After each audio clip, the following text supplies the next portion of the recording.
Hey, I'm Rachel Alvarado, a nutritionist and health coach with a master's in nutrition and integrative health. I help people lose weight on a whole foods, plant-based diet while building a life they love. If this is your thing, then please make sure to hit like and subscribe. Now, today I'm going to be talking about what approach for weight loss and an overall lifestyle change is best for you. Is it going to be the step-by-step approach or the dive right in, all at once approach? Okay, so you're ready to make a change and lose weight while improving your health so that you can feel your best. But what approach is best for you? You hear about how some people dive right in, head first, and never look back, while others kind of more slowly wade into the pool of change. And what are the pros and cons of each? And what approach is going to be the best for who? Who is going to benefit the most from each approach? All right, so let's start with the step-by-step approach. Now, this approach is what I did personally to a point. So let's talk about that. I had always done the all or nothing approach and had failed at it. It left me doing the yo-yo dieting and obsessing about food. Now, when I had done the all or nothing approach, I had never done it as being whole foods plant-based, and I was not making the healthiest choices. I was just simply restricting calories.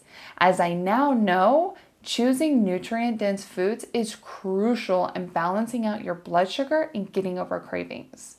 But at the time, I didn't know that, and I would simply just restrict. Or I would tell myself I'll never have sugar again and then not support myself nutritionally or come up with any sort of healthy alternatives, such as like chia seed pudding sweetened with dates, or my now favorite, the healthy fudgesicles. And I'll leave a link to that recipe below because it is so good. But because I didn't set myself up for success, I didn't have success. So there you go. You get what you set yourself up for. So I would do this like crash dieting thing because I didn't have a sustained plan. And at the time, for me, the idea of eating whole foods plant-based or a nutritarian diet seemed so far from the realm of possibility for me that I had to start kind of building up my nutrients and practicing certain habits first. So after failing at the all or nothing approach, I decided to do a more gradual approach. First, I focused on simply adding in more nutritionally dense foods every day. I made a goal of getting in leafy greens and fruit daily. In fact, I would make a game out of this. I would buy a big container of spinach and challenge myself to use it all before it went bad. This was like a fun way to encourage eating more leafy greens. And I can say that well over a decade later, spinach will never go bad in my house. So it is effective. Then I focused on staying away from artificially flavored and sweetened foods. So I would still have some highly processed foods, but I was choosing slightly better ones. And it was at this time I completely cut out a major food trigger for me: hot Cheetos. I know, they were my thing. Hot Cheetos were like my numb out food, and they were never anything I had in moderation. It was either I opened a bag and ate all of them, even if it made me sick, or I had to just completely avoid them. There was no eat a few with a sandwich sort of thing, no sort of in moderation. That could not happen with hot Cheetos for me. So one day I chose to never have them again. And I remember the moment that I decided to give them up. I was at the store and I wanted to buy a bag because later that night I wanted to watch TV and numb out, veg out in front of the TV. And I picked up the bag and I put them in the cart, and then I started to walk away. And as I was walking around the store, I kept thinking about how this Cheeto habit really interfered with what I really wanted, which was to feel good and lose weight. So as I walked around the store, I couldn't get out of my head that if I bought these Cheetos, it would be me directly saying no to what I truly wanted. So I went back and I put them on the shelf, and the people around me probably thought I was crazy because I stood there and I would put the Cheetos back on the shelf, and then I would start to walk away, and then I would go back and I would grab them and I would put them back in my cart, and then I would start to walk away, and then I'd go back and I put them back on the shelf. And I was having this like internal like dilemma here, but finally I put them on the shelf and I walked away without them, and I have never had a Cheeto since. So I knew that because of how many times I used them to numb out, that I couldn't use it in moderation, that I couldn't just have a few. I couldn't set a boundary around it.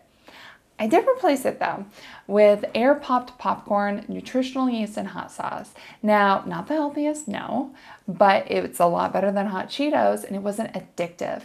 And it gave me that same like flavor profile. So I could better control it, but still get that same flavor. And that helped me. It was like a crutch that I used to get over it. Now, after I stopped my Cheeto habit, I started building on my habits from there. I stopped getting milkshakes. Then I started having fruit after lunch instead of a piece of chocolate. And every few weeks I would level up. I made a little micro change here, and when that became easy, I made another little change. And with each little change, my perspective of myself and my identity changed. It kept getting easier and easier, and I would start to see myself as a healthier person.